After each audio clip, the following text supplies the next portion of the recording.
સુરત શહેર cyber crime cell દ્વારા 1 વર્ષથી નાસ્તા ફરતા આરોપીને ઝડપી પાડવામાં આવ્યો। દુબઈ ખાતેની કંપનીના એકાઉન્ટમાં રૂપિયા ટ્રાન્સફર કરી આપવા જણાવી રૂપિયા 60 લાખ અલગ અલગ બેંક એકાઉન્ટમાં લઈ રૂપિયા ટ્રાન્સફર ન કરી આપી છેતરપિંડી કરનાર છેલ્લા 1 વર્ષથી નાસ્તા ફરતા આરોપીને સુરત શહેર સાયબર ક્રાઇમ સેલે ઝડપી પાડ્યો હતો।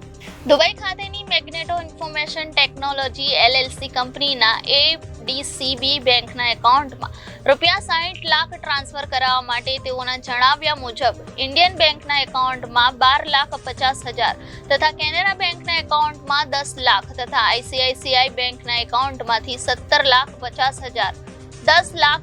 લાખ મળી કુલ્લે 60 લાખ ટ્રાન્સફર કરેલા હોવા છતાં તેઓએ ફરિયાદીની દુબઈ ખાતેની કંપનીના એકાઉન્ટમાં 60 લાખ ટ્રાન્સફર ન કરી આપી ફરિયાદી સાથે છેતરપિંડી કરી ગુનો આચરેલ હતો। આ ગુનાની તપાસ દરમિયાન ગુનામાં સંડોવાયેલા આરોપી ઇરફાન ગુલાબ બાશા, ઇમ્તિયાઝ ગુલાબ બાશાની અવારનવાર તેઓએ જણાવેલ સરનામે તપાસ કરાવતા મળી આવેલ ન હોય અને પોતાની ધરપકડ ટાળવા સારું દુબઈ ખાતે ભાગી ગયા હોવાની હકીકત જણાઈ આવેલ હોય તેઓના CRPC કલમ 70 મુજબના વોરંટ મેળવવામાં આવેલ હતા અને આરોપીઓ પૈકી ઇમ્તિયાઝ ગુલાબ બાશાનો દુબઈ ખાતે ચેન્નાઈ ખાતે પરત આવવાનો હોવાની બાતમી મળતા સાયબર ક્રાઇમ સેલની ટીમને ચેન્નાઈ ખાતે તપાસમાં મોકલી આ ગુનામાં સંડોવાયેલા છેલ્લા 1 વર્ષથી નાસ્તા ફરતા આરોપી ઇમ્તિયાઝ ગુલાબ બાશાની અટક કરી આગળની વધુ તપાસ હાથ ધરી હતી। Reporter Arvind Rathod, Janadesh news, Surat.